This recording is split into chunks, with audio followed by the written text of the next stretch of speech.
Hello student, my self Anil Kushwaha from chemistry cracker classes. मैं आज आपके लिए सॉलिड स्टेट की सेकंड सीरीज़ लेकर आया हूं ऑब्जेक्टिव क्वेश्चंस की। हम लोग डेली 10 ऑब्जेक्टिव क्वेश्चन डिस्कस किया करेंगे सारे टॉपिक से। अभी मेरा सॉलिड स्टेट चल रहा है फिजिकल केमिस्ट्री से। प्रीवियस वीडियो में हमने 10 ऑब्जेक्टिव क्वेश्चन डिस्कस किए थे। आप वहाँ से क्वेश्चंस कर सकते हैं, डेली प्रैक्टिस कर सकते हैं। आज मैं जो क्वेश्चंस कर रहा हूँ वो मेरे यूनिट सेल्स से रिलेटेड होंगे। मैं पहले यूनिट सेल्स के बारे में डिस्कशंस कर दूं। हालांकि आप सॉलिड स्टेट में जाके प्रीवियस वीडियो में जाके और प्रीवियस लिंक में जाके प्लेलिस्ट में आपको सारे वीडियो सॉलिड स्टेट के मिल जाएंगे उस लेवल के, और आपके सारे क्वेश्चंस लग जाएंगे। आप वहाँ पे क्वेश्चंस देख सकते हैं। आप अपना कोई भी एग्ज़ाम अटैम्प्ट कर सकते हैं। आपको जितनी आप क्वेश्चंस की प्रैक्टिस करेंगे उतनी ही नॉलेज आपकी अपडेट होगी। ये बात मैं आपको क्लियर कर देता हूँ। आप जितने क्वेश्चंस करेंगे, मैं ये नहीं कहता आप यही क्वेश्चंस करिए, आप कोई भी क्वेश्चंस करिए। आप जितना क्वेश्चंस करेंगे उतनी ही आपकी नॉलेज अपडेट होगी डे बाई डे। ठीक है, हमने प्रीवियस वीडियो में सॉलिड स्टेट का ही चर्चा हो रहा है, तो आज भी सॉलिड स्टेट की ही चर्चा होगी। ठीक है, आज मैं आपको क्वेश्चंस कराने वाला हूँ यूनिट सेल से रिलेटेड। हालांकि आप मेरे प्रीवियस लिंक में देख सकते हैं, मैं फिर भी आपको कुछ कंबाइन करा देता हूँ कि एक मेरा सिंपली क्यूबिक हुआ करता था, एक मेरा बीसीसी हुआ करता था और एक मेरा एफसीसी हुआ करता था। अगर यूनिट शेल की बात करूं, जिसे हम रैंक ऑफ क्रिस्टल्स भी कहते थे या नंबर ऑफ यूनिट शेल कहते थे, तो वो मैंने एक गाना गाया था 1 2 का 4। आप ऐसे याद रखिएगा, ओनली 1 2 का 4। एससी सिंपली क्यूबिक है, बीसीसी आपका बॉडी सेंट्रिक है और फेस सेंट्रिक आपका यूनिट शेल आपका 4 होता है। एक तो ये आप थोड़ा सा याद रखिएगा। एक रिलेशंस और मैंने आपको बताया था कि सिंपली क्यूबिक के लिए रेडियस का रिलेशन था मेरे पास a स्कोस टू 2r है ना। a स्कोस टू 2r से मैं अपना रेडियस निकाल सकता था सिंपली क्यूबिक के लिए, अगर साइड अगर गिवन है। और बीसीसी के लिए हुआ करता था r स्कोस टू √3a/4 हुआ करता था मेरे पास रिलेशंस। और एफसीसी के लिए हुआ करता था a/2√2 हुआ करता था। ठीक है, तो ये मेरे कुछ पॉइंट थे। आपको रेडियस और साइड ऑफ लेंथ के रिलेशंस पता होना चाहिए और नंबर ऑफ यूनिट शेल पता होना चाहिए। और एक चीज़ और मैं आपको क्लियर कर दूं कि अगर कोई भी आपका एक क्यूबिक अरेंजमेंट है ना, आपका कोई भी क्यूबिक अरेंजमेंट है, जैसा आप लोग जानते हैं कॉर्नर पर एटम्स रहते हैं। सिंपली क्यूबिक में कॉर्नर पर एटम्स रहते हैं और कॉर्नर वाले एटम्स का जो कंट्रीब्यूट है वो 1/8 रहता है। ठीक है, और जो फेस पर रहते हैं, फेस का कंट्रीब्यूट आपका 1/2 रहता है। और बॉडी सेंटर्स पर कंट्रीब्यूट आपका 1 रहता है, सिंगल कंट्रीब्यूट रहता है। और जो एज सेंटर पर आपके एटम्स होते हैं उनका कंट्रीब्यूट आपका 1/4 होता है। तो देखिए, मैं इतनी सी ही बातों पर मैं आपके कुछ क्वेश्चन डिस्कस करूंगा कि कंट्रीब्यूशन याद रखिए, नंबर ऑफ यूनिट शेल याद रखिए और साइड ऑफ और रेडियस का रिलेशन याद रखिए। एससी के लिए ये आपका सिंपली क्यूबिक के लिए है, ये आपका बीसीसी के लिए है और ये आपका एफसीसी के लिए है। ठीक है, आइए हम लोग 1 बाई 1 क्वेश्चन डिस्कस करते हैं। मैं ये शीट हटा लेता हूँ। आप देखिए, the number of atom per unit shell of simply cubic unit is.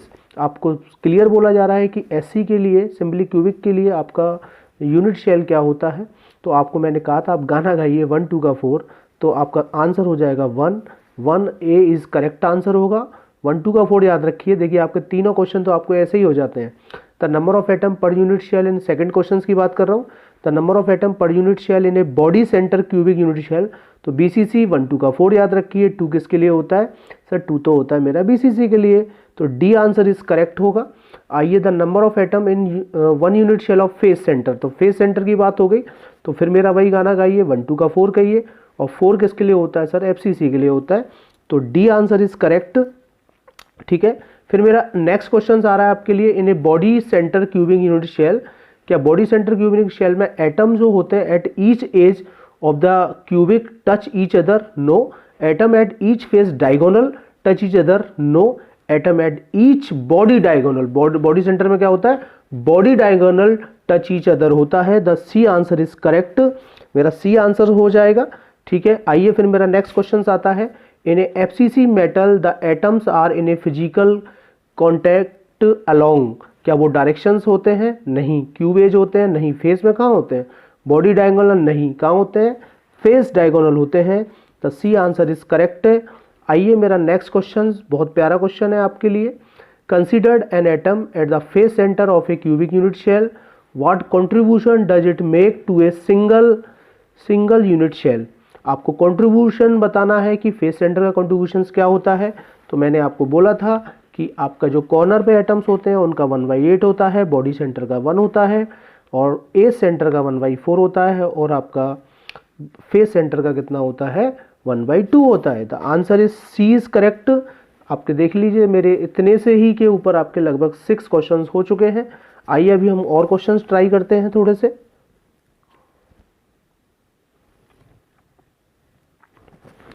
हाँ, तो आइए अब हम लोग नेक्स्ट क्वेश्चंस की चर्चा करते हैं। मेरे पास नेक्स्ट क्वेश्चन आया है, considered an atom at the edge centre of a cubic unit shell, what contribution does it make to a single unit shell.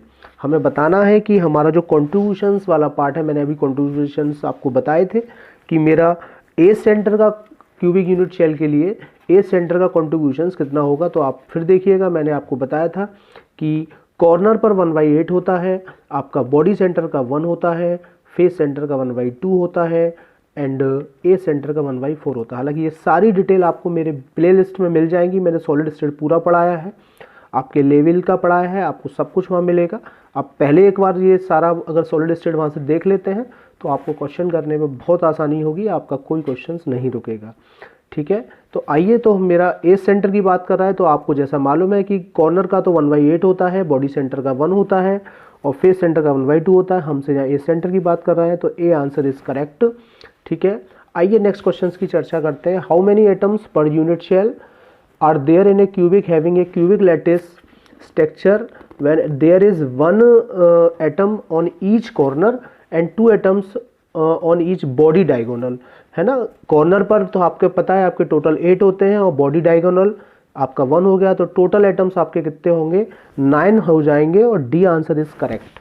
ठीक है, आइए नेक्स्ट क्वेश्चन, काफ़ी अच्छा क्वेश्चन है, ये AIPMT में आया हुआ क्वेश्चन है आपके लिए।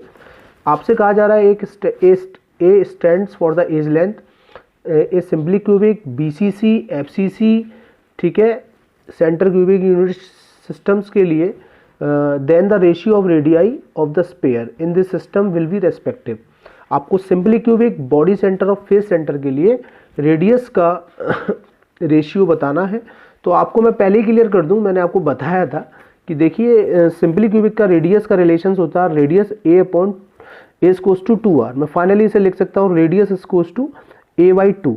ठीक है, मैं लिख सकता हूँ रेडियस A/2, मैं ऐसे मार्क कर सकता हूँ, मैं ऐसे लिख सकता हूँ। BCC का ऑलरेडी है रेडियस √3a/4 और FCC का गिवन है रेडियस A/2√2।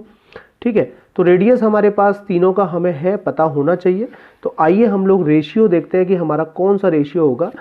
SC के लिए क्या होगा, अभी हमने देखा है भाई A/2 होता है। ठीक है, और BCC के लिए √3a/4 होता है और FCC के लिए A/2√2 होता है। तो मेरा फर्स्ट आंसर ही करेक्ट होगा। बाकी का आप देख लें कि सब में गड़बड़ आ रहा है, कुछ ना कुछ गलती हो रहा है। यहाँ A/2 तो है लेकिन √3 है नॉट 4, ये गलत हो गया। यहाँ 2√2 नहीं है, ये गलत हो गया।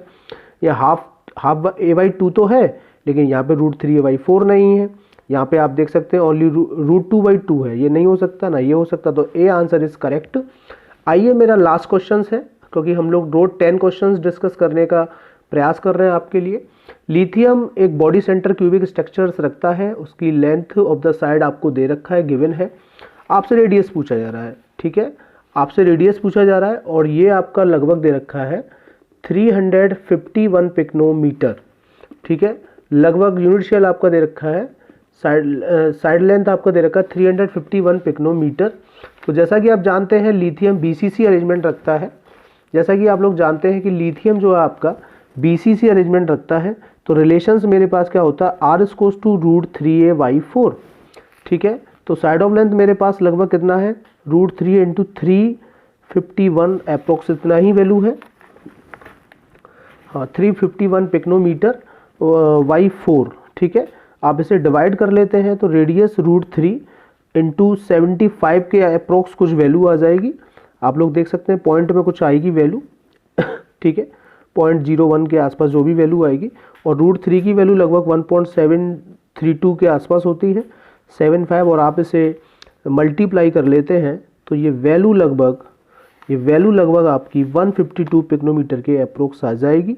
तो ये आपका करेक्ट आंसर होगा। हालांकि आप कैलकुलेशन वाला पार्ट नहीं देखना चाहते तो आप मत देखिए, आप सीधा ये रिलेशंस यूज करिएगा। रेडियस इक्वल्स टू √3a/4 लगाइए। रेडियस साइड ऑफ लेंथ आपका गिवन है 31351 पिकोमीटर। सिंपली इसे कैलकुलेट कर लीजिए और कैलकुलेट करने के बाद आपके पास जो भी आता है वही आपका करेक्ट आंसर होगा। 75 आता है या 300 आता है या 240 आता है या 152 आता है, तो आपका आंसर आ जाएगा। वैसे answer D is correct answer होगा। आप लोग इसे ट्राई कर सकते हैं। हम कल और नए क्वेश्चंस के साथ आएंगे आपके पास। आज के लिए इतना ही। Thank you.